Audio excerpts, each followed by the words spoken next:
The fluorescent lights above the diner buzzed like dying wasps, casting a sickly yellow glow over the cracked vinyl booths and grease-stained countertops.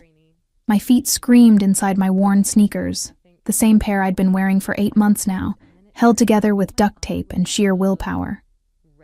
The smell of burnt coffee and yesterday's meatloaf clung to my uniform, a faded pink dress that no longer buttoned over my swollen belly, 7 months pregnant, and I was still here, still standing, still pretending everything would be okay. I pressed one hand against the small of my aching back, the other balancing a tray of dirty dishes that weighed almost as much as the secret I carried. The baby kicked, hard, right against my ribs, and I had to pause, breathe through the sharp jab of discomfort. Nobody noticed. They never did. To the truck drivers and late-night stragglers who frequented Mel's 24-hour diner, I was invisible. Just another waitress with a name tag and a forced smile. "Order up, Sophia!" Mel's gravelly voice cut through the clatter of plates. I shuffled toward the kitchen window, my movements slow and ungainly. The baby had dropped lower this past week, pressing down on my bladder, making every step a careful negotiation. I was exhausted in a way that sleep couldn't fix. Exhausted in my bones, in my soul, in the parts of me that used to believe in fairy tales and second chances. The night air beyond the diner's smudged windows was thick with August humidity, pressing against the glass like something alive. Rain had been threatening all evening, the sky bruised purple and swollen. Through my reflection in the window, I barely recognized myself anymore. Dark circles shadowed my eyes. My once vibrant auburn hair hung limp around my shoulders. I looked like a ghost of the girl I used to be. The girl he used to want. I shoved the thought away before it could take root. Thinking about him, about Dante, was like pressing on a bruise that never healed. 7 months since I'd walked away, 7 months since I'd discovered what he really was. 7 months of silence. The bell above the diner door chimed. I didn't look up. Just grabbed the coffee pot and headed toward the new customer, my practiced greeting already forming on my lips. "Welcome to Mel's. Coffee to start?" The words died in my throat. Time fractured. The diner sounds, the sizzle of the grill, the clink of silverware, the murmur of tired conversation, faded to white noise. My heart stopped, then started again. Too fast, too hard, slamming against my ribs like it wanted to escape. Dante Moretti stood 5 feet away. He looked exactly the same, exactly like the man who'd haunted my dreams and nightmares in equal measure. Tall, devastatingly handsome, with dark hair swept back from a face that could have been carved from marble. Sharp cheekbones, a jaw that could cut glass, and those eyes, those impossible dark eyes that had once looked at me like I was the only thing in his world that mattered. But it wasn't just him. 2 men flanked him like shadows. One was built like a mountain, with a scar running down his left cheek. The other was leaner, but no less dangerous, his hand resting casually near his hip in a way that made my stomach clench. Bodyguards. Of course. Because Dante Moretti didn't go anywhere without protection. He wore a charcoal suit that probably cost more than I'd make in a year, tailored perfectly to his broad shoulders. A Rolex caught the light on his wrist. Everything about him screamed money, power, danger. He looked like he'd stepped out of one of those sleek black cars I'd seen him leave in, the kind with bulletproof windows and drivers who knew how to make problems disappear. This was wrong. This was all wrong. Dante didn't eat at places like Mel's. He had private chefs, exclusive restaurants, penthouses with views that made my tiny apartment look like a shoebox. What was he doing here, in this greasy spoon on the edge of nowhere? His eyes met mine. The world tilted. I watched recognition hit him like a physical blow. His entire body went rigid. Those dark eyes widened, then dropped, inevitably, inexorably, to my stomach. To the massive swell of my belly that my uniform couldn't hide, that nothing could hide anymore. The coffee pot slipped from my nerveless fingers. It shattered against the linoleum floor in an explosion of glass and scalding liquid. The crash echoed through the sudden silence. Everyone was staring now. Mel poked his head through the kitchen window. The mountain of a bodyguard's hand moved closer to his weapon, but I couldn't move, couldn't breathe. Couldn't do anything except stand there, frozen, as Dante's face transformed from shock to something else. Something darker, more possessive, more dangerous. Sophia. My name on his lips was a caress and a threat. His voice, God, his voice, rolled over me like smoke and whiskey, rich and dark and utterly commanding. The same voice that had whispered promises in the dark. The same voice that had given orders I'd later learned ended in blood. He took a step toward me. I took a step back, my sneaker crunching on broken glass. No. The word came out smaller than I intended, weaker. I hated how my voice shook, how my hands trembled as I pressed them protectively over my belly. The baby kicked again, as if sensing my distress. Dante's jaw tightened. His eyes, those eyes that missed nothing, tracked every detail.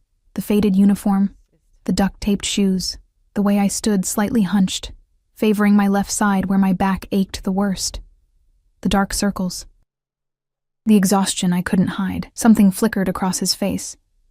Fury, maybe, or pain. With Dante, it was always hard to tell. He kept his emotions locked behind walls of steel, only letting me see what he wanted me to see. You're pregnant. Not a question, a statement. Flat, controlled. But I heard the storm beneath it. I lifted my chin, found some fragment of the pride I used to have. Observant. How long? Does it matter? How long, Sophia? Each word was precise, clipped.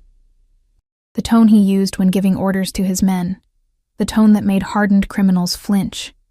7 months. The truth escaped before I could stop it. I watched him do the math, watched the exact moment he realized. His hands clenched into fists at his sides. A muscle jumped in his jaw. The mountain bodyguard shifted nervously. Even he could sense the danger radiating off Dante like heat from a furnace. Mine. Another statement. Absolute. Unquestionable. Is it mine? His voice dropped to something lethal. Every instinct screamed at me to lie, to protect myself, protect this baby from the world Dante lived in. A world of violence and blood money, of enemies and betrayals, of secrets that killed. But I'd never been good at lying to him. He'd always been able to see right through me. Yes. The word barely made it past my lips. The temperature in the diner plummeted. Dante went absolutely still, the kind of stillness that came before an explosion. His eyes turned to black ice. You've been carrying my child for 7 months and you didn't tell me? I left for a reason, Dante. What reason could possibly? You killed someone. My voice cracked on the words. I saw you.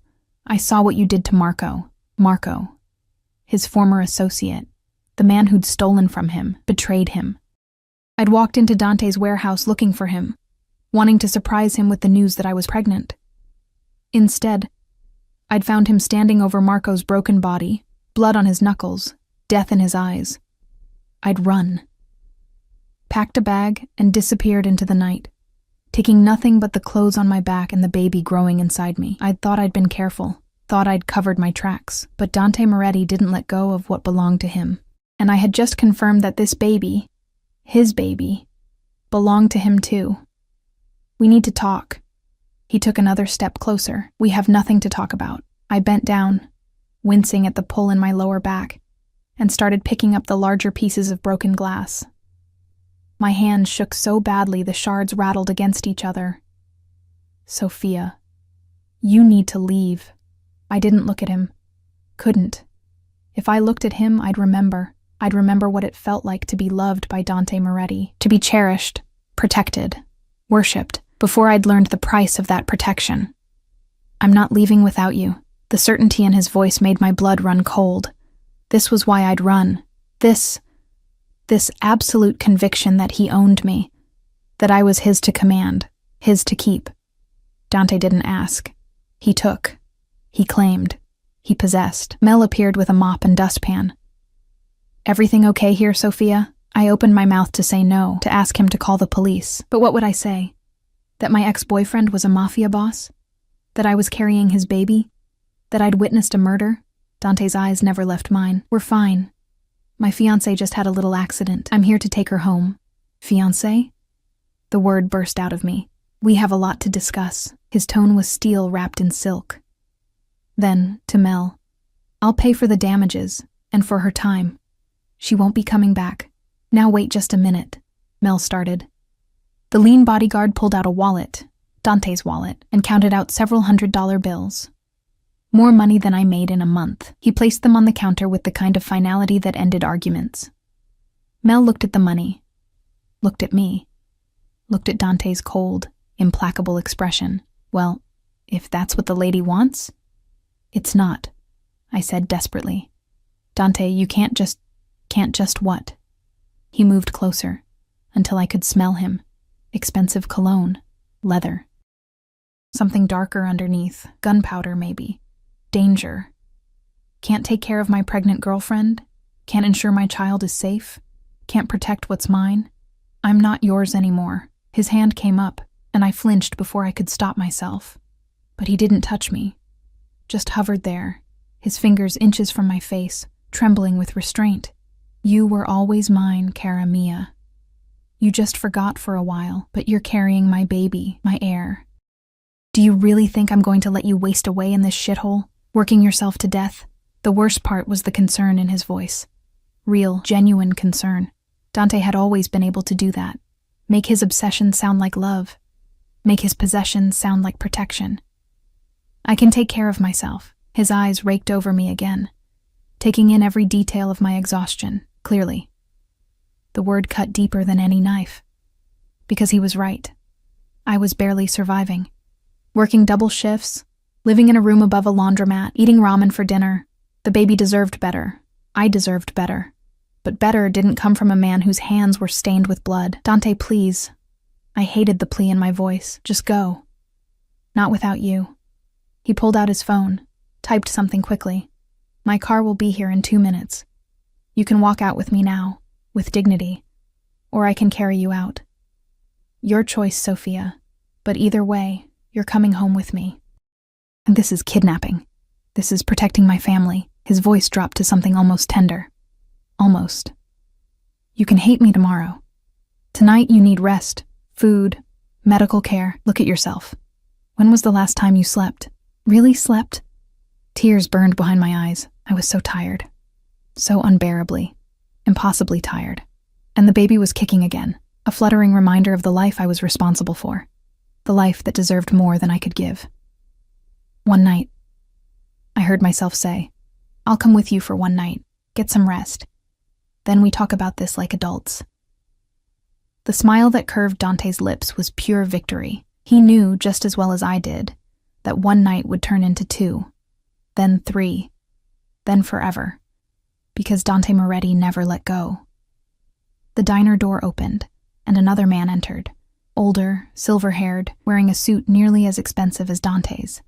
He nodded respectfully. The car is ready, sir. Good.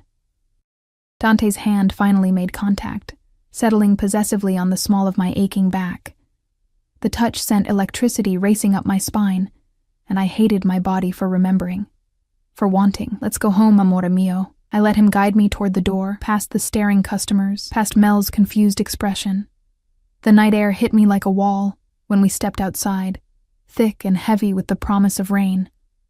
A black SUV idled at the curb, bulletproof windows just like I'd imagined. The driver opened the back door. Dante handed me in like I was made of glass, his touch gentle despite the steel beneath it. The leather seats were soft, so much softer than anything I'd touched in months. Climate-controlled air kissed my overheated skin. Dante slid in beside me, close enough that our thighs touched. The door closed with a heavy, final thunk. The SUV pulled smoothly into traffic. I'd escaped Dante Moretti once. But looking at his profile in the darkness, at the possessive set of his jaw, and the protective way his hand had already moved to rest on my swollen belly, I knew with absolute certainty I would never escape him again. The penthouse was exactly as I remembered it, and nothing like I remembered it at all. Floor-to-ceiling windows overlooked the city, a glittering sprawl of lights that looked almost beautiful from this height. Almost innocent. Like you couldn't see the rot underneath, the violence that kept those lights burning. The furniture was modern and expensive, all clean lines and muted colors. Everything pristine, everything perfect, everything a cage. I stood in the living room, feeling monumentally out of place in my stained uniform and taped-together shoes. The baby kicked, a rolling movement across my entire belly, and I winced. My back was screaming now, the dull ache that had been building all day, sharpening into something that stole my breath. Dante was on his phone, speaking rapid Italian to someone. His voice was clipped, authoritative. Every inch the boss. The mountain bodyguard, I'd heard Dante call him Luca, stood by the door like a sentinel. The lean one had disappeared somewhere into the depths of the penthouse. I should run. I should make a break for the elevator, try to get away while Dante was distracted. But my feet hurt, my back hurt, everything hurt, and the leather couch looked so soft, so inviting. When was the last time I'd sat on something that wasn't held together with duct tape and prayers? Sit down before you fall down, Dante's voice cut through my thoughts. He'd ended his call, was watching me with those dark, unreadable eyes. You're swaying. I'm fine. You're exhausted. He crossed to me in 3 long strides, his hand cupping my elbow. The touch was gentle but firm, guiding me toward the couch whether I wanted to go or not. Sit. Now. I wanted to argue, wanted to maintain some shred of independence.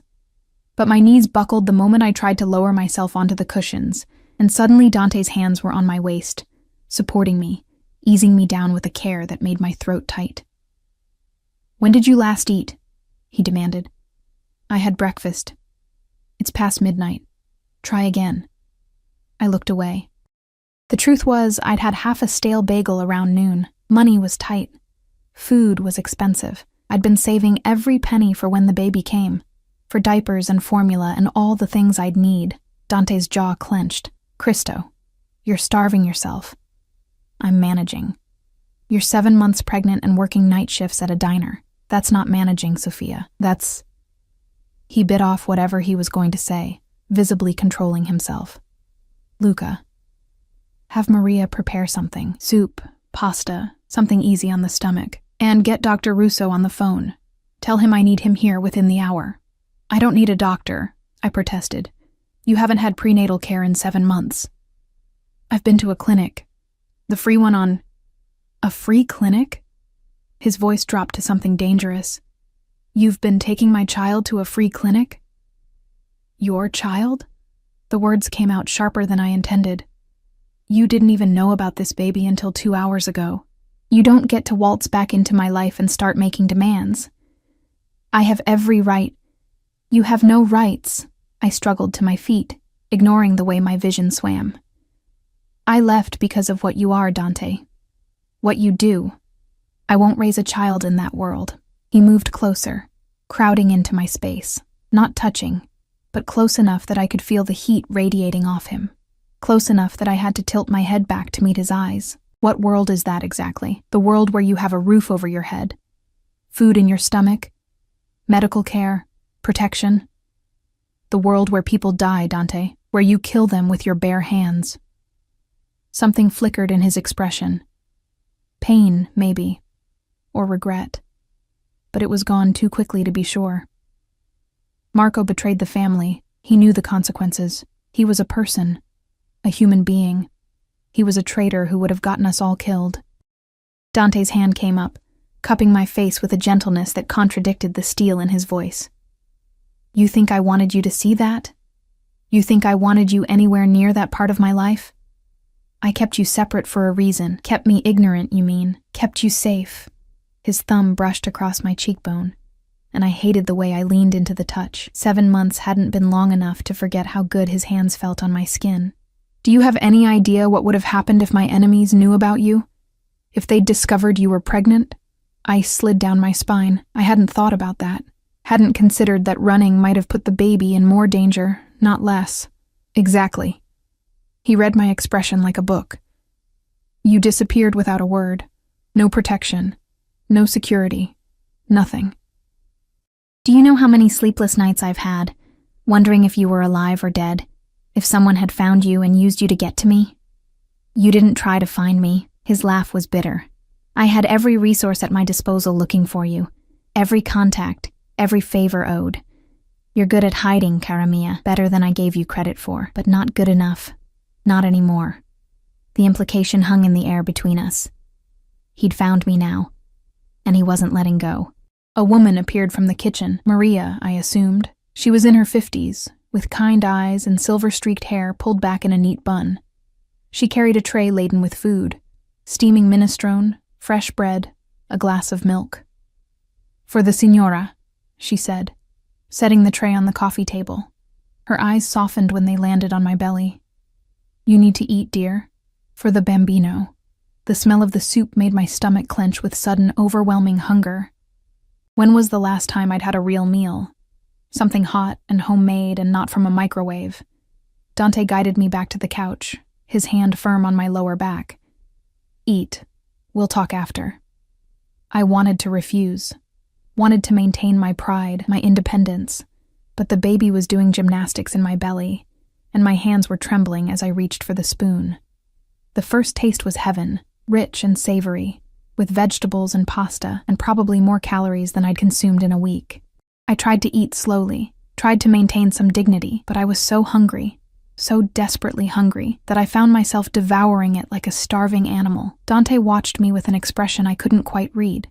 Satisfaction, maybe, or possessiveness. With him, it was usually both. "Better?" he asked when I'd finished. I nodded, not trusting my voice. The warmth of the food was spreading through me, making me realize just how cold I'd been, how tired, how close to breaking. Maria cleared the tray with a soft smile, then disappeared back into the kitchen. Luca had vanished too, leaving us alone in the vast living room. The city lights twinkled beyond the windows, indifferent to the drama playing out in this gilded tower. "Dr. Russo will be here soon," Dante said, settling onto the couch beside me. Not touching, but close. Always close. "He's the best obstetrician in the city. He'll examine you, make sure everything is okay with the baby. I told you I've been getting care at a free clinic." His voice was flat. "Where they probably saw you for 5 minutes and sent you on your way. That's not good enough. Not for you. Not for my child. His child." He kept saying that, staking his claim with words, with proximity, with the sheer force of his presence. "Why does it matter so much?" The question slipped out before I could stop it. "You have everything. Money, power, respect. Why do you care about one baby?" The look he gave me could have melted steel. "Because it's our baby, yours and mine, a piece of both of us." His hand moved to my belly, settling there with a possessiveness that made my breath catch. "And because I've spent 7 months thinking you were gone forever, 7 months in hell, wondering if I'd ever see you again. And now you're here, carrying my heir, and you think I'm going to let you walk away again." The baby kicked against his palm. I watched Dante's eyes widen, then soften with something that looked almost like wonder. "Did you feel that?" His voice was hushed, reverent. "It's been doing that all day." I tried to sound annoyed, but the truth was, sharing this moment with him felt right in a way that terrified me. "Gets more active at night, like his father." A small smile tugged at Dante's lips. "It's a boy?" "I don't know. I couldn't afford the ultrasound." The smile vanished. His hand tightened on my belly, protective and possessive in equal measure. "That changes now. Tonight. You'll have everything you need. Everything you should have had from the beginning." "Dante." "No arguments, Sophia. You're done living in poverty, done working yourself to death, done pretending you don't need me." His other hand cupped my face, forcing me to meet his eyes. "I failed you. I let you see something you should never have seen, and I drove you away. But I won't fail our child. I won't fail you again. You can't just make this all go away with money and pretty words. Watch me." The doorbell chimed, a soft melodic sound that seemed absurdly civilized given the tension crackling between us. Luca reappeared to answer it, and moments later a distinguished-looking man in his 60s entered, carrying a medical bag. "Dr. Russo." Dante stood, shaking the man's hand. "Thank you for coming on such short notice." Of course, Mr. Moretti. The doctor's eyes found me, professional and kind. And this must be the young lady. How are you feeling, my dear? Tired, I admitted, achy.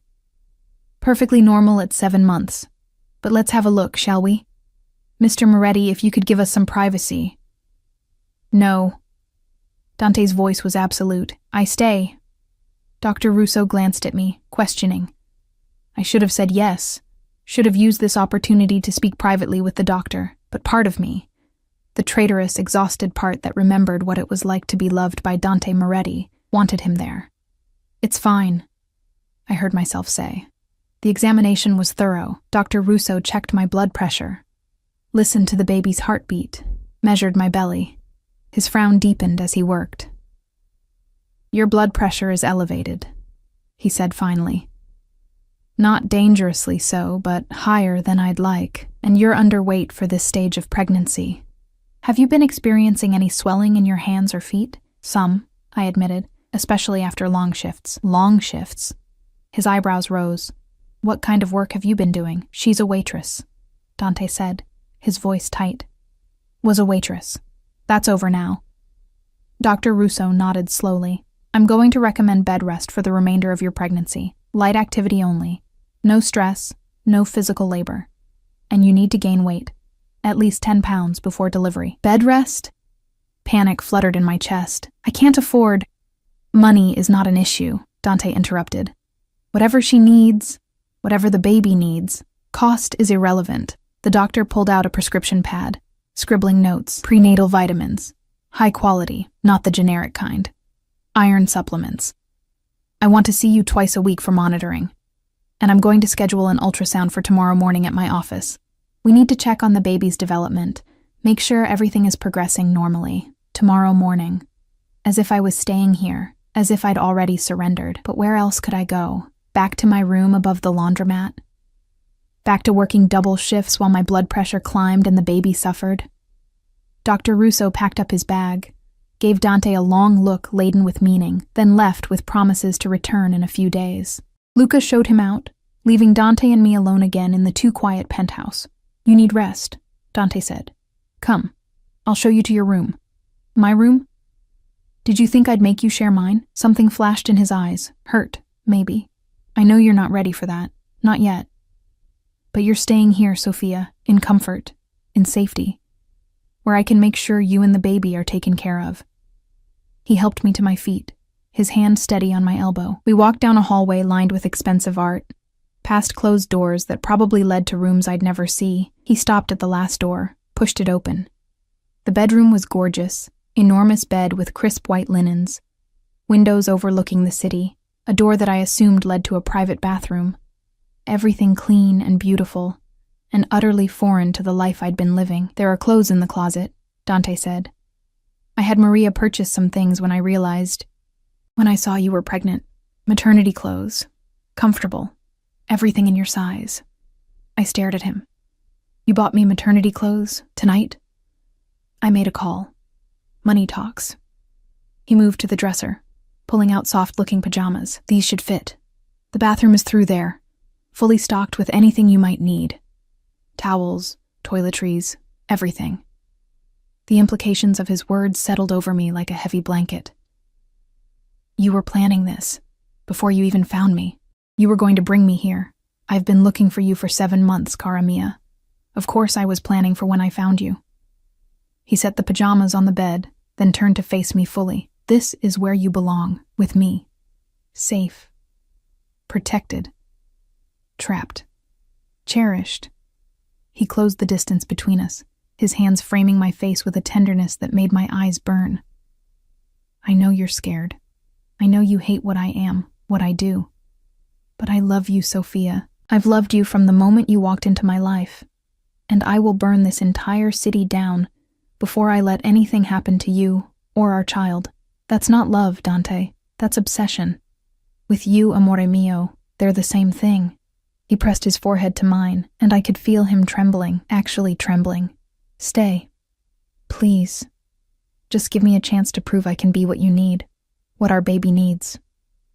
I should say no, should fight this, but I was so tired, and he was so warm, and the bed looked so soft. 1 week, I whispered. I'll stay for 1 week. If I'm not happy, if I can't do this, you let me go. You let us go. It was a lie, and we both knew it. Dante Moretti didn't let go, ever. But he nodded anyway, playing along with the fiction. 1 week. I'll prove to you that this is where you belong. He kissed my forehead, chaste, gentle, then left, closing the door softly behind him. I stood in the beautiful bedroom, my hand on my belly, feeling the baby move beneath my palm. Outside, thunder rumbled. The storm that had been threatening all night was finally breaking, and I couldn't shake the feeling that I'd just made a deal with the devil himself. I woke to sunlight streaming through unfamiliar windows and the smell of fresh coffee drifting under the door. For a moment, I didn't remember where I was. Then it all came rushing back. The diner, Dante, the penthouse. I'd fallen asleep almost the moment my head hit the pillow, too exhausted to even shower. Now, morning light painted the room in shades of gold, and my body felt marginally more human than it had in weeks. The baby was quiet for once, a small mercy. I ran my hand over my belly, feeling the firm swell beneath the borrowed pajamas. They fit perfectly. Soft cotton that didn't pinch or bind. Even the elastic waistband was comfortable. A knock at the door made me tense. "Come in," I called, half expecting Dante, but it was Maria who entered, carrying another tray. This one held a feast: scrambled eggs, toast, fresh fruit, orange juice, and that coffee I'd smelled. "Good morning, signora. Mr. Moretti asked me to bring you breakfast." "You don't have to call me that," I said, struggling to sit up. The bed was so soft I'd practically sunk into it. "Sophia is fine," she smiled, setting the tray on the bedside table. "As you wish. But, Mr. Moretti was quite clear about making sure you eat well. He's very concerned about you and the baby."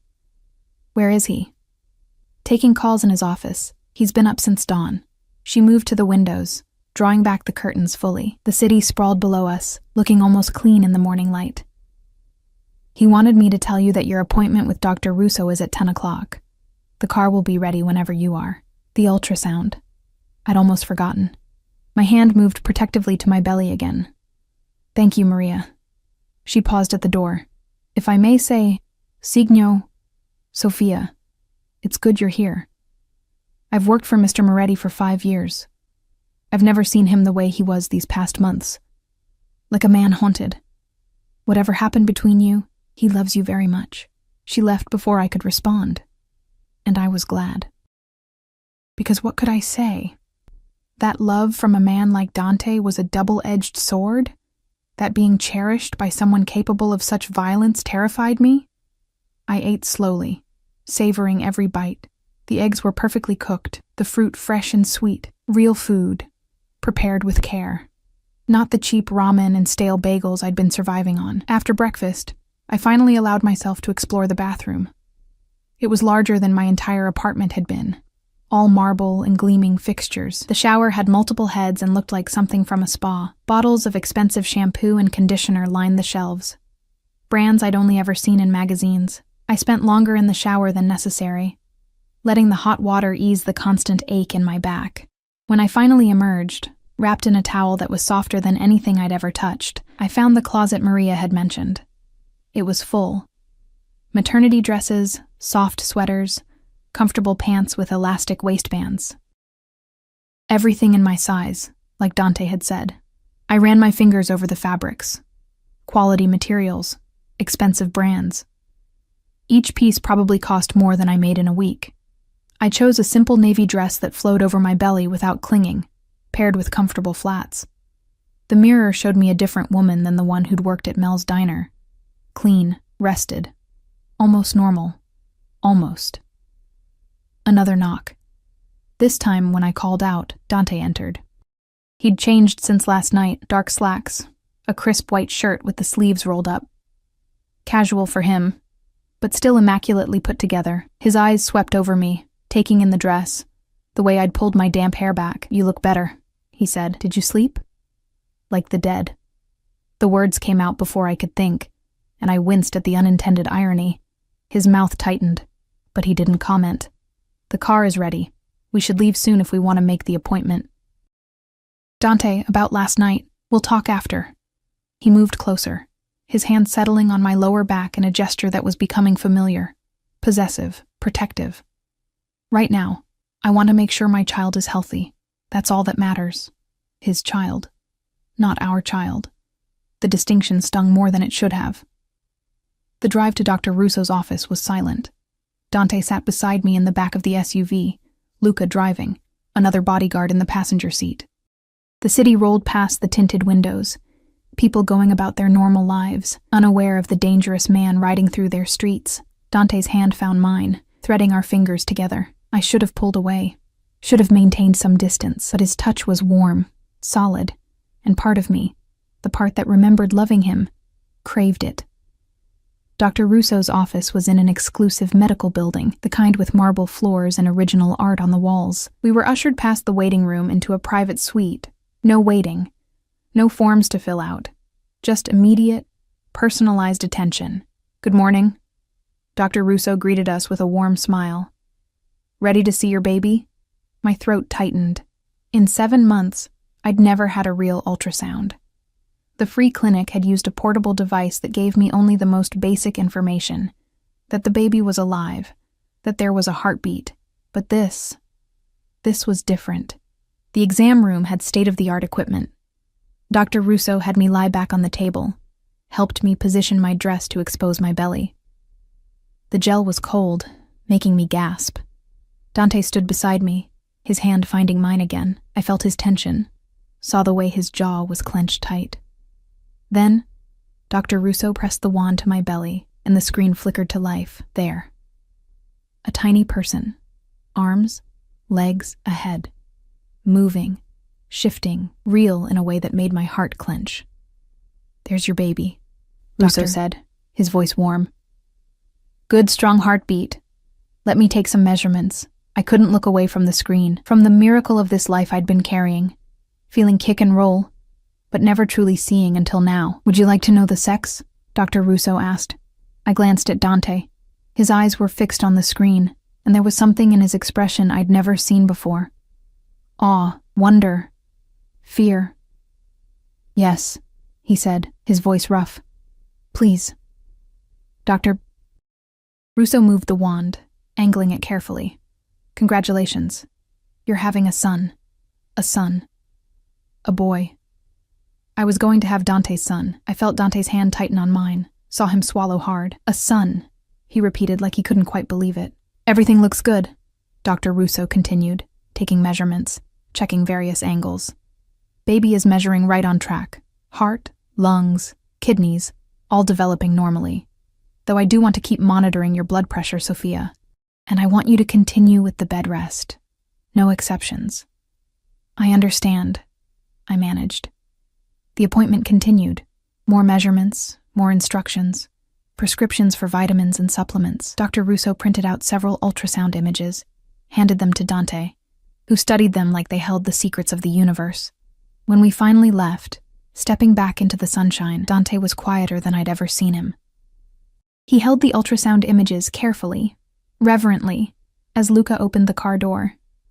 But we didn't go back to the penthouse. Instead, the SUV headed in a different direction, toward the exclusive shopping district. Where are we going? I asked.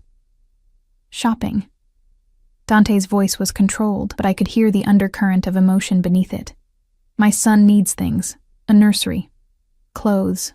Everything. Dante, that's not necessary. It is absolutely necessary. He turned to me, and the intensity in his eyes stole my breath. I've missed 7 months, Sophia. 7 months of doctor's appointments, of feeling him kick, of watching you grow with my child. I can't get that time back, but I can make damn sure that from this moment forward, both of you have everything you could possibly need. We pulled up in front of an upscale baby boutique, the kind of place I'd never dared enter before, where a single onesie probably cost more than my weekly grocery budget. The staff recognized Dante immediately, or at least recognized money when they saw it. A beautifully dressed woman in her 40s approached, all professional smiles.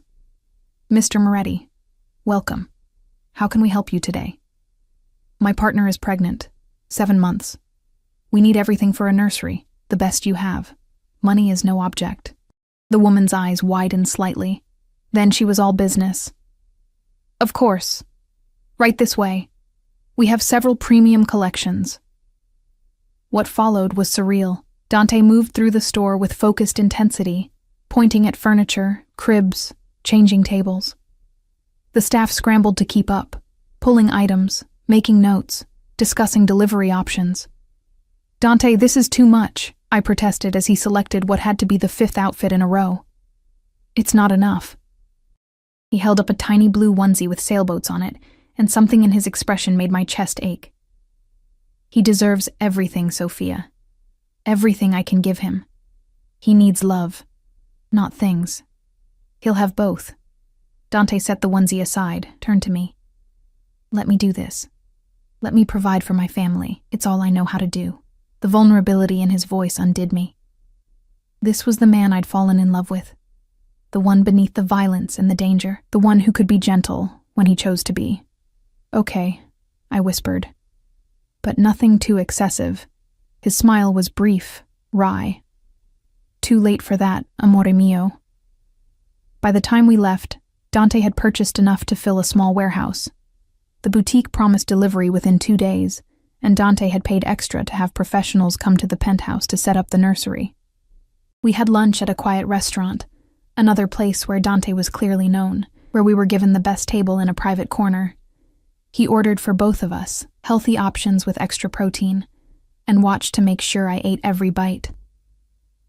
"You're going to make me fat," I said, finishing my second helping of salmon. "You're supposed to gain weight, doctor's orders." But there was warmth in his eyes, something almost playful. "Besides, you're beautiful. Pregnant or not," the compliment made me flush. I looked away, focusing on my water glass. "You can't just charm your way back into my life, Dante. I'm not trying to charm you. I'm trying to take care of you." He reached across the table, covering my hand with his. "I know you're scared. I know you think I'm dangerous, and you're right. I am. But never to you. Never to our son. Everything I do, everything I am, it's to protect the people I love. Even if that means killing them." The question came out sharper than I intended. His hand tightened on mine. "Marco betrayed the family. He sold information to our enemies that could have gotten 30 people killed, including you, if anyone had known about you.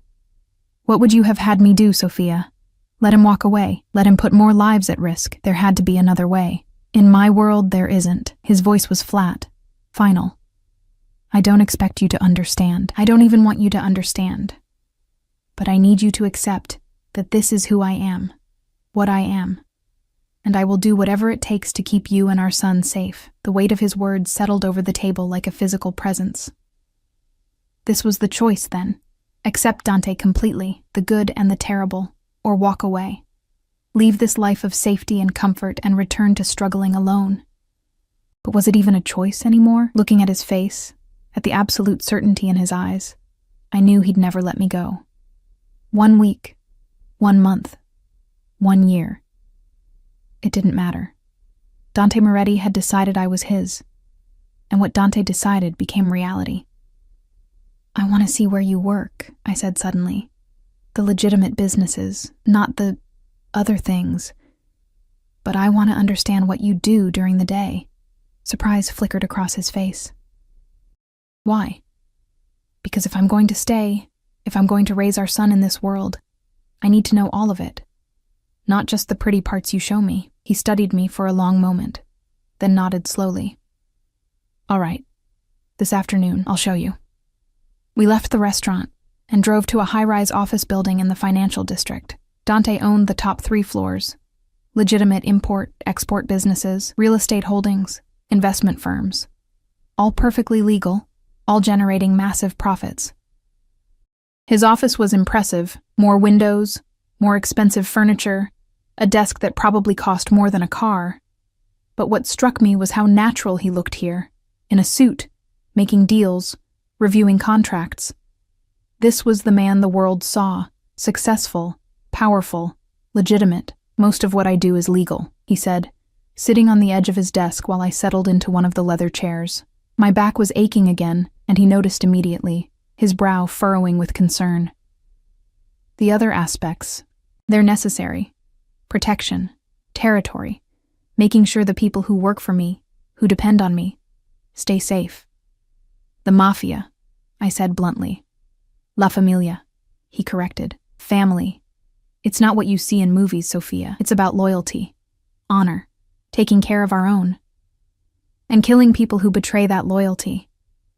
His jaw tightened. When necessary. Yes. We stared at each other across the expensive office. Outside, the city hummed with oblivious life. I can't be part of that, I said finally. The violence. I can't. I won't expose our son to that. You won't have to. Dante moved closer, crouching in front of my chair so we were eye level. That part of my life stays separate. You and the baby, you'll be protected from all of it. I swear it. You can't promise that, not completely. I can, and I will. His hands found my belly again, that possessive, protective touch. He's going to grow up safe, loved. He'll have the best education, the best opportunities. He'll never want for anything, except a father who isn't a criminal. The words hung in the air between us, brutal and honest. Dante's face hardened. I am what I am, Sophia. I won't apologize for it. But I will be a good father. I will love him, protect him, die for him if necessary. Can you say the same for the men you met at that diner? The ones who looked at you like you were nothing? He had a point, and I hated him for it. I need time, I said, to think, to process all of this. You have 1 week. That was our agreement. He stood helping me to my feet, but I'll tell you now, cara mia, by the end of that week, you won't want to leave. Because despite everything, you still love me. I see it in your eyes every time you look at me. Love isn't always enough. With us, it has to be. He pulled me close, his hand cradling the back of my head. Because I'm not letting you go. Not now. Not ever. You and our son, you're mine. And I protect what's mine. The certainty in his voice should have terrified me. Instead, as his arms wrapped around me and I felt the solid strength of him, I felt something else entirely. Safe, protected, cherished. And maybe, just maybe, that was enough. 3 days passed in a blur of doctor's appointments, deliveries, and Dante's constant, overwhelming presence. The nursery took shape with frightening speed. Professional designers transformed the room next to Dante's master suite into something from a magazine spread. Soft blues and creams, a crib that looked like a work of art, shelves already filling with books and toys. A rocking chair sat by the window, perfect for late-night feedings and quiet moments. I stood in the doorway, one hand on my aching back, watching the final touches being applied. Dante appeared behind me, his presence a warm weight at my shoulder. What do you think? He asked. It's beautiful. And it was. Perfect. Everything a baby could need. It's too much. Nothing is too much for my son. His hand settled on my belly, a gesture that had become automatic over the past few days. The baby kicked against his palm, and I felt Dante's sharp intake of breath. He still reacted with wonder every time. He's strong, like his father. Or stubborn, like his mother. The ghost of a smile touched Dante's lips. God help me if he inherits your stubbornness. It was the closest we'd come to normalcy. This easy banter, these quiet moments. Almost like we were a real couple preparing for a baby. Almost like the violence and danger didn't exist. But it did. I saw it in the bodyguards who shadowed our every move, in the encrypted phones that rang at all hours. In the way Dante's expression would shudder when he took certain calls, stepping away to conduct business I wasn't supposed to hear. That night, we had dinner together in the penthouse, another routine that had developed. Maria prepared incredible meals, and Dante insisted we eat together, asking about my day, my comfort, the baby's movements, playing house in the most surreal way possible. I have to go out tonight, he said, as Maria cleared our plates. Business that can't wait. My stomach clenched. What kind of business? The kind you don't need to worry about. His voice was gentle but firm. Luca will stay here with you, and there are 3 more men downstairs. You're completely safe. That's not what I'm worried about. He went still. Sophia, Are you going to kill someone tonight, Dante? The question came out quietly, but it echoed in the dining room like a gunshot. That's not... He stopped, jaw tightening. I'm going to handle a situation. How I handle it depends on how cooperative certain people are. So maybe you'll kill someone. Maybe I'll prevent my entire operation from being compromised. Maybe I'll save lives by stopping a threat before it becomes a problem. He stood, moving around the table to me. This is my world, cara mia. I won't lie to you about what it involves, but I also won't apologize for doing what's necessary to protect my family. We're not your family. Not really. We're just what? His voice dropped dangerously low. Just the woman I love? Just the child I'd burn the world down to protect? Tell me, Sophia, what exactly are you to me if not my family? I had no answer, because he was right, in his twisted way. This, us, had become something I couldn't define. Not quite love, not quite captivity. Something in between that left me constantly off balance. Dante pressed a kiss to my forehead, lingering there. Get some rest. I'll be back before morning. And Sophia? If anything happens, anything at all, Luca has orders to take you somewhere safe. No questions, no hesitation. You're scaring me. Good. Fear keeps you cautious. Cautious keeps you alive. He pulled back, his eyes searching mine. I need you to promise me something. If Luca tells you to move, you move. If he says run, you run. Can you do that? The seriousness in his tone made my pulse spike. What's going on, Dante? What aren't you telling me? Just promise me. I promise. He left with a kiss that felt too much like goodbye, and suddenly the penthouse felt enormous and empty. I retreated to my room, though I'd started thinking of it as our room in my weaker moments, and tried to read. But concentration was impossible. Around 11, the baby started moving restlessly, rolling and kicking with unusual intensity. I paced the room, one hand pressed to my belly, trying to soothe both of us. My back was killing me, a sharp, constant pain that no position seemed to ease. A knock at the door. Luca's gravelly voice. Everything all right, signora? Fine. Just restless. I opened the door, found him standing there with his usual vigilant expression. How long have you worked for Dante? The question seemed to surprise him. 6 years, ma'am. Do you ever worry? About what might happen? Every day. His scarred face was honest, if not comforting. But Mr. Moretti is smart, and he has more reason than ever to come home safe now. His eyes dropped to my belly meaningfully. The baby kicked hard, and I winced. Luca's expression shifted immediately. Are you in pain? Just backache. It's been bad all day. Another sharp kick. This one accompanied by a tightening across my entire belly that made me gasp. Luca's hand went to his phone. I'm calling Dr. Russo. It's just Braxton Hicks. The doctor said they're normal. Another tightening. Stronger this time. Definitely not normal. With respect, signora, you're 7 months pregnant and in pain. We're calling the doctor. Dr. Russo answered on the second ring, listened to Luca's terse description, then asked to speak to me. I described the tightening, the back pain, the baby's restless movements. I want you to come to the hospital, he said, his voice calm but serious. It could be nothing, but given your elevated blood pressure and the stress you've been under, I'd rather be cautious. Can you get here within the hour? Yes, but no arguments, my dear. Better safe than sorry. Luca was already on another phone, barking orders. Within minutes, the SUV was ready. 2 additional cars flanking us. A full security detail. I felt ridiculous, being rushed to the hospital for what was probably nothing. But Luca's grim efficiency left no room for protest. We were halfway to the hospital when Luca's phone rang. He answered in rapid Italian, his expression darkening with each word. Then to the driver. Faster, now. What's wrong? My heart was pounding. Mr. Moretti's meeting was a setup. There was gunfire. He was already dialing another number. He's okay, he added quickly, seeing my face, but the situation is hot. We need to get you secured.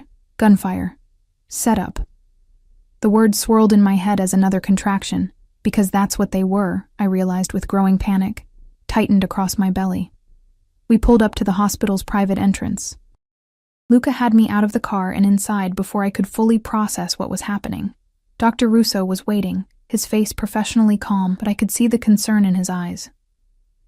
"Let's get you examined," he said, guiding me toward the elevator. The examination room felt too bright, too cold. Dr. Russo worked quickly, checking my blood pressure, elevated, monitoring the baby's heart rate, fast but steady, examining me internally. "You're in early labor," he said finally. "Not active yet, but your body is preparing. The stress likely triggered it, but I'm only 7 months. It's too early. The baby is measuring well. If we can't stop the labor, he has an excellent chance, but we're going to try to delay it as long as possible."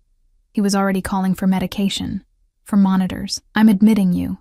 Complete bed rest. We'll give you steroids to help the baby's lungs develop, medication to try to stop the contractions." Everything became a blur of activity. Nurses hooking me up to monitors, IVs being inserted, the steady beep beep beep of the baby's heartbeat filling the room. Luca positioned himself by the door like a sentinel, his hand never far from his weapon. "Mr. Moretti is on his way," he told me. "He'll be here soon." I wanted to ask if Dante was hurt, if he was safe, but another contraction stole my breath. They were getting stronger, closer together. The medication was supposed to stop them, but my body didn't seem to be listening. "Doctor." Russo's frown deepened. "The contractions aren't responding to the medication. We may need to prepare for delivery." "No, it's too early. He needs more time. He needs to be born healthy, which means we deliver if your body decides it's time." His voice was kind but firm. "Let's see how the next hour goes." That hour was the longest of my life. Contractions came and went. The baby's heartbeat dipped and recovered. Nurses whispered outside my door, and through it all, Luca stood guard, stone-faced and ready for threats I couldn't see. Then the door burst open. Dante filled the doorway and my heart nearly stopped. His shirt was torn. Blood splattered across the white fabric. Not his blood, I realized with nauseous certainty. His knuckles were raw and bruised. But his eyes, God, his eyes were wild with fear. "Sophia." He was across the room in 3 strides, his hands framing my face. "Cristo, are you all right? Is the baby?" "We're okay. Labor started, but they're trying to stop it." Another contraction cut me off, and I gripped his hand hard enough that my knuckles went white. Dante's face drained of color. "Labor? But it's too early. You can't. Mr. Moretti." Dr. Russo's voice was calm, authoritative. "Your son is strong. If he comes tonight, we're prepared, but we're doing everything we can to give him more time. Whatever you need, specialists, equipment. Transfer her to a better hospital. This is the best hospital in the state, and I'm one of the best perinatologists in the country." Dr. Russo's voice held just a hint of steel. "Your money can't fix this, Mr. Moretti. Now either sit down and support your partner, or leave so she can rest." The rebuke seemed to shock Dante into stillness. Then he pulled a chair to my bedside, sank into it, and captured my hand with both of his. The blood on his shirt left smears on my skin. "I'm here," he said, his voice rough. "I'm not going anywhere. Whatever happens, we face it together. You're bleeding. Not my blood. Don't worry about it." He raised my hand to his lips, pressed a kiss to my knuckles. "Just focus on staying calm, on the baby. Everything else can wait." But I could see the tension in his shoulders. The way his eyes kept darting to the door. Something had happened tonight. Something bad. And now I was in labor, vulnerable, and Dante was clearly terrified in a way I'd never seen before. "What happened at your meeting?" I asked during a break between contractions. His jaw tightened. "Ambush. They knew I was coming. Someone sold information." His eyes were black with fury. "But they underestimated us. We got out." "Did anyone?" "Yes." The single word was brutal in its honesty. "But not my men. We're all alive. They're not." I should have been horrified, should have recoiled from this man whose hands were still stained with violence. But all I felt was relief that he was here, safe, whole. "I was so scared," I whispered. "So was I." His forehead dropped to rest against our joined hands. "When Luca called and said you were in the hospital, I thought, Cristo, I thought I'd lost you both. I've faced down guns, knives, every kind of threat. but nothing has ever terrified me like that call. Another contraction built, this one fiercer than before. I cried out, unable to hold it back. Dante's grip on my hand tightened, his other hand smoothing back my sweat-dampened hair. Breathe, amore mio. Just breathe. I've got you. Dr. Russo examined me again, his expression growing more serious. You're progressing despite the medication. We're looking at delivery within the next few hours. No, please. He needs more time. He needs to be born safely. And right now, that means letting nature take its course. Dr. Russo's voice was gentle. We're moving you to a delivery room. The NICU team is standing by. Your son is going to be fine, Sophia. I promise you. The transfer was a blur. Dante never let go of my hand, walking beside the gurney. His presence the only solid thing in a world that had tilted sideways. The delivery room was bright and filled with equipment, with people in scrubs preparing for my son's arrival. My son. Dante's son. Too early. Too small. But fighting to be born anyway. You can do this, Dante murmured against my ear as another contraction hit. You're the strongest person I know. You survived 7 months on your own. You kept our son safe when I couldn't. Now let me be strong for you. The labor intensified. Hours blurred together. Pain, pressure, Dante's voice coaching me through each contraction. Dr. Russo's calm instructions. Somewhere in the chaos, I stopped being scared and started being determined. This baby, our baby, was coming. And I'd be damned if I wasn't strong enough to bring him into this world. One more push, Sophia, Dr. Russo urged. I can see his head. One more. I bore down with everything I had, squeezing Dante's hand hard enough that I heard bones creak. He didn't flinch, didn't complain, just pressed his forehead to mine and breathed with me. And then, a cry. Thin and reedy but unmistakably alive. It's a boy, Dr. Russo announced, though we already knew. 5 pounds, 2 ounces. Small but fighting. I caught a glimpse of him. Tiny, red-faced, squalling with indignation, before the NICU team whisked him away to assess him. Dante's hand shook in mine as he watched our son disappear behind a screen of medical personnel. Is he okay? Dante's voice cracked. Tell me he's okay. He's breathing on his own. Good color. Strong cry. The neonatologist's voice carried over the controlled chaos. We'll need to monitor him closely, but initial signs are very good. I sagged back against the bed, exhausted beyond measure. Dante's hand came up to cup my face, and when I looked at him, I saw tears tracking down his cheeks. You did it, he whispered. Our son, you gave me a son. We have a son, I corrected, my own voice breaking.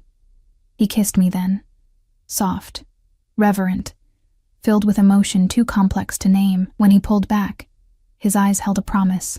I will protect him with my life. Both of you. Nothing and no one will ever hurt you again. And looking at his fierce, tear-stained face, I believed him. They let me hold him an hour later. He was so small, impossibly terrifyingly small. Wires and monitors covered his tiny body, tracking every breath, every heartbeat, but his eyes, when they fluttered open, were dark like Dante's, and when I touched his miniature hand, his fingers wrapped around mine with surprising strength. Hello, baby, I whispered, tears streaming down my face. I'm your mama. I'm so sorry you had to come early. But you're going to be okay. We're going to make sure of it. Dante stood beside the incubator, one hand pressed to the glass like he was afraid to touch, afraid his violence-stained hands might somehow taint this perfect, innocent life. The NICU nurse, a kind woman named Patricia, smiled at him. Would you like to hold your son, Mr. Moretti? Dante looked genuinely uncertain, maybe the first time I'd ever seen him unsure of anything. What if I hurt him? You won't. Sit here. She guided him to the chair beside my bed. Support his head. That's it. Nice and gentle. She transferred our son from my arms to Dante's, and I watched something fundamental shift in the man I thought I knew. Dante Moretti, killer, crime lord, the most dangerous man in the city, cradled our tiny son like he was made of spun glass, his hands, so capable of violence, trembled with overwhelming gentleness. "Cristo," he breathed. "He's so small, so perfect." The baby made a soft sound, nestling against Dante's chest. And Dante, hardened, controlled Dante, broke down completely. Silent tears coursed down his face as he stared at our son with absolute wonder. "I swear to you," he whispered to the baby, "I will give you everything, every opportunity, every protection. You will never know fear or hunger or pain. You will be safe, loved. I swear it on my life." My heart twisted, because I heard the promise underneath, that Dante would do anything, become anything, sacrifice anything to keep this child safe, even if it meant more violence, more blood, more darkness. But looking at them together, father and son, connected by something deeper than blood, I couldn't find it in myself to care. Not right now. Not when we'd just barely brought this life into the world. "He needs a name," I said softly. Dante looked up, his eyes still wet. "What about Alessandro, after my grandfather, the only man who ever truly understood what it meant to be family?" "Alessandro. It was beautiful, strong, Italian, like his heritage." "Alessandro Moretti," I tested the name. "What do you think, little one? Do you like it?" The baby, Alessandro, made another soft sound like agreement. "Alessandro it is," Dante confirmed, pressing a kiss to his son's forehead. "Welcome to the family, Piccolo." The NICU required Alessandro to stay for observation. Premature babies needed time, monitoring, care we couldn't provide at home. Dr. Russo assured us he was doing remarkably well, beating every expectation, but they wanted to be cautious, which meant I was discharged 2 days later while my son remained behind. Leaving the hospital without him was the hardest thing I'd ever done. Dante had to practically carry me to the car, my body still recovering, my heart shattering with every step away from the NICU, but Patricia promised we could visit any time, that Alessandro was in the best possible hands. The penthouse felt different when we returned. The nursery that had been prepared with such care sat empty, waiting. I stood in the doorway, staring at the crib that should have held my baby, and finally let myself break down completely. Dante found me there, crumpled on the floor of the nursery, sobbing into my hands. He didn't say anything, just gathered me into his arms and held me while I cried out every fear, every exhausted emotion of the past week. "He's going to come home," Dante murmured into my hair, "strong and healthy. Patricia said maybe 2 weeks. We can do 2 weeks. I want him here. I want him safe. He is safe. He's in the best NICU in the state, with round-the-clock care. And tomorrow we'll go see him. Spend the whole day if you want. I've already cleared my schedule." I pulled back to look at him. "What about your business? The people who ambushed you? Don't you have to deal with that?" His expression hardened. "That's been handled. Permanently. The threat is eliminated, meaning more death, more blood, more of the darkness that followed Dante everywhere. But for once I felt only grim satisfaction. Whoever had attacked him had put Alessandro at risk, had triggered early labor, had endangered my son. Let them be eliminated. The realization of how far I'd fallen, or risen, depending on perspective, should have horrified me. Instead, I just felt tired of fighting the inevitable, tired of pretending Dante wasn't exactly what I needed him to be. "I want to stay," I said quietly. "Not just for a week, not just until Alessandro comes home. I want to stay. With you. Build a life together. For our son." Dante went absolutely still. "You mean that?" I mean, I'm terrified. I don't know if this will work. I still hate what you do, what you are." I touched his face, feeling the roughness of stubble, the warmth of his skin. "But I love you anyway. I've loved you since the moment you walked into that gallery opening and made me laugh when I was supposed to be working. And I love our son. And I think maybe we can make this work. If you promise me something. Anything. Keep the violence away from us. From Alessandro. I don't care what you have to do or who you have to become when you're out there, but when you come home, you leave it at the door. Can you do that?" "Yes." No hesitation. absolute certainty. I already decided. The night you went into labor, when I thought I might lose you both, I realized nothing else matters. My empire, my reputation, my power. It's all meaningless if I don't have you and Alessandro. So yes, I can be two men. The one the world sees, and the one who comes home to you. Then we try. We really try to make this family work. He kissed me then, deep and claiming, and filled with promise. When he pulled back, his eyes held something I'd never seen before. Hope. The next 2 weeks passed in a strange new rhythm. Every morning, we'd drive to the hospital and spend hours in the NICU. I'd hold Alessandro, talk to him, nurse him when he was strong enough. Dante would sit beside us, watching with that expression of wonder that never seemed to fade. Alessandro thrived, gained weight, came off the monitors one by one. Patricia called him a fighter, said she'd rarely seen a preemie do so well so quickly. He gets it from his mother, Dante said, his hand resting on my shoulder as we watched Alessandro sleep. That stubbornness, that strength. At night, we'd return to the penthouse, to the nursery that was slowly filling with life. Photos from the NICU, tiny clothes Alessandro would wear soon, books we'd read to him. Dante worked from home, taking calls and meetings in his office, but never missing our afternoon visits to see our son.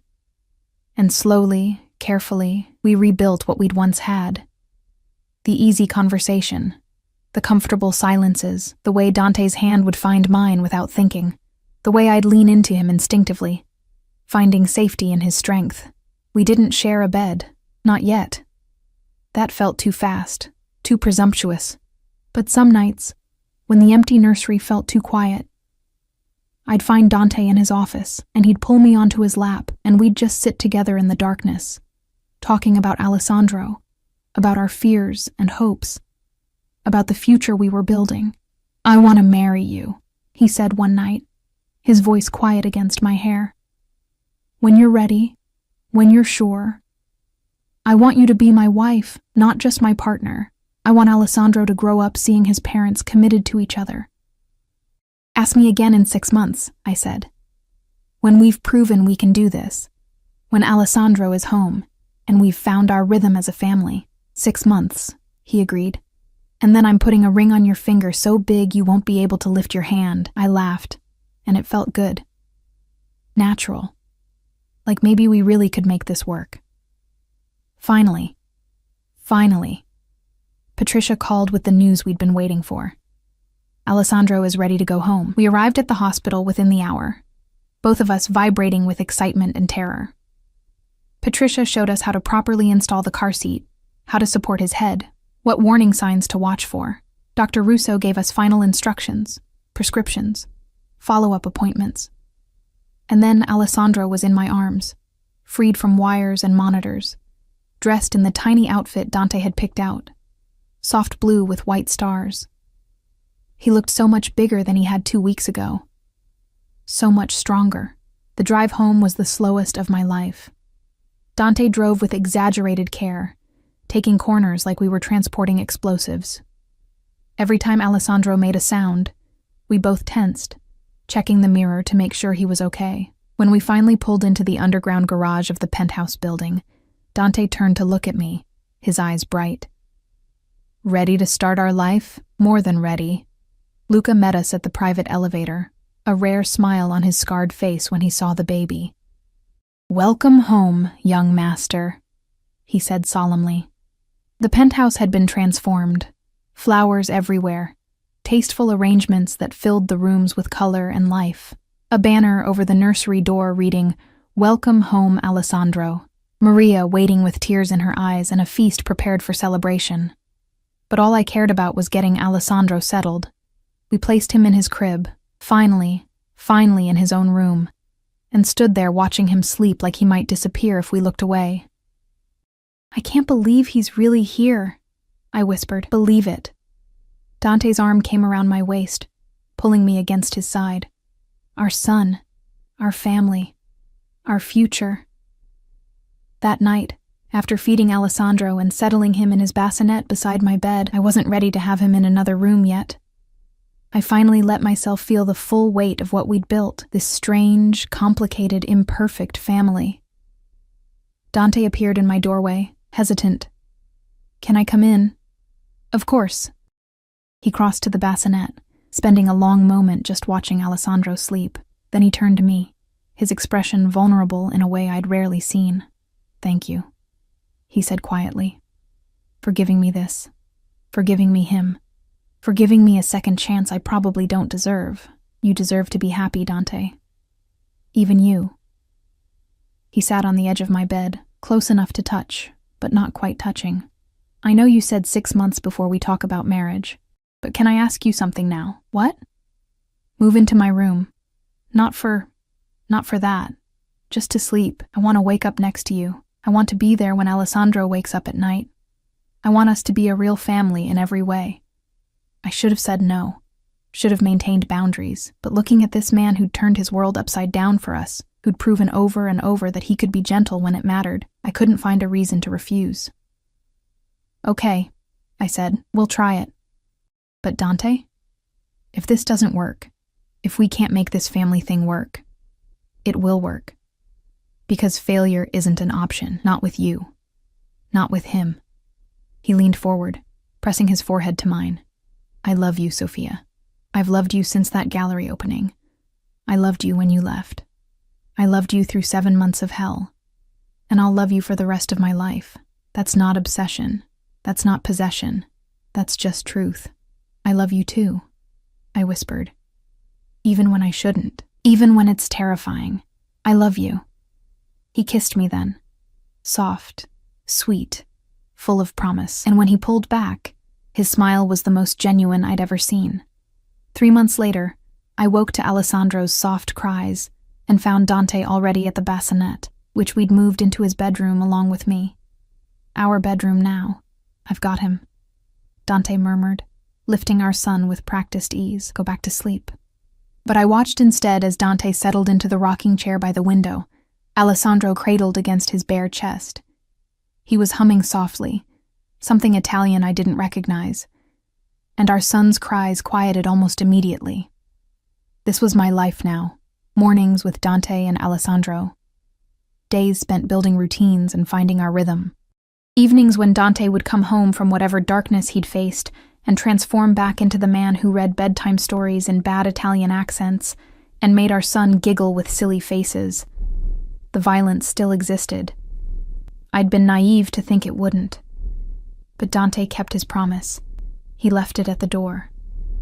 When he was home, he was just a father, just a partner, just the man I'd fallen in love with. "What are you thinking about?" Dante asked, catching me watching. "How far we've come. How different this is from what I imagined. Better or worse?" I looked at my son, healthy and growing, at the man who'd moved heaven and earth to keep us safe, at the life we'd built from the ashes of everything I thought I wanted. "Better," I said honestly. "So much better than I ever imagined." Alessandro let out a satisfied sound, his tiny hand fisted in Dante's chest hair. Dante winced but didn't move, just kept rocking, kept humming, completely content to be held captive by someone who weighed less than 10 pounds. 6 months after that night in the hospital, Dante asked me again. We were in the nursery. Alessandro was sleeping peacefully in his crib, finally in his own room. I'd just finished reading him a story, my voice soft in the twilight. When I turned, Dante was on one knee, a ring box in his hand. "I know we said 6 months," he began. "And it's been 9, but I needed to be absolutely sure. Not of how I feel, but that you'd believe me when I said forever. So I'm asking now, Sophia, will you marry me? Will you let me spend the rest of my life proving I can be the man you and Alessandro deserve?" The ring was beautiful, a simple diamond, elegant rather than ostentatious. Exactly what I would have chosen. "Yes," I said, tears already falling. "Yes, I'll marry you." He slid the ring onto my finger, then pulled me into his arms. Over his shoulder, I could see Alessandro sleeping peacefully, our perfect son, the best thing we'd ever created together. This wasn't the life I'd planned, wasn't the fairy tale I'd imagined as a girl. But it was real. It was ours. And it was filled with a love so fierce, so protective, so all-consuming, that it had survived violence and separation, and every obstacle thrown in its path. Dante Moretti had found me in that diner, broken and pregnant, and running from his world. And somehow, impossibly, we'd built something beautiful from the wreckage.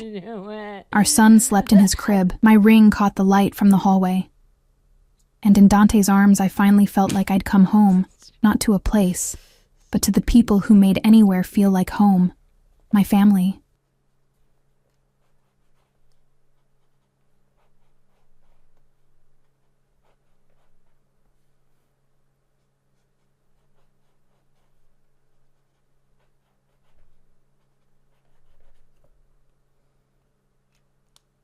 Have you tried to get good? I'm actively trying. Actively trying. Oh, God. I don't know how it's going. I don't feel like it's going very well. But I'll keep trying.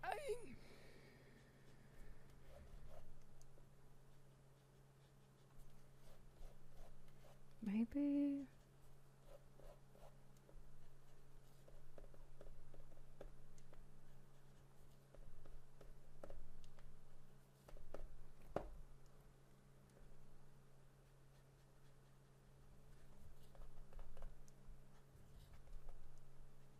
We'll figure it out. Maybe I just keep this. Thanks, Clam. Try harder? Maybe that's a good solution. Dear.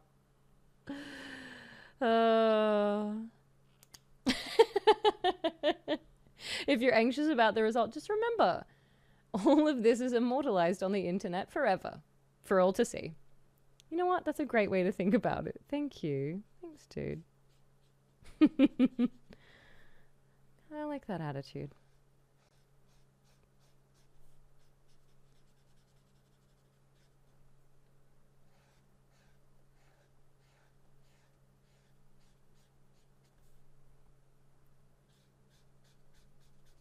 I guess I just do the, like, this color first.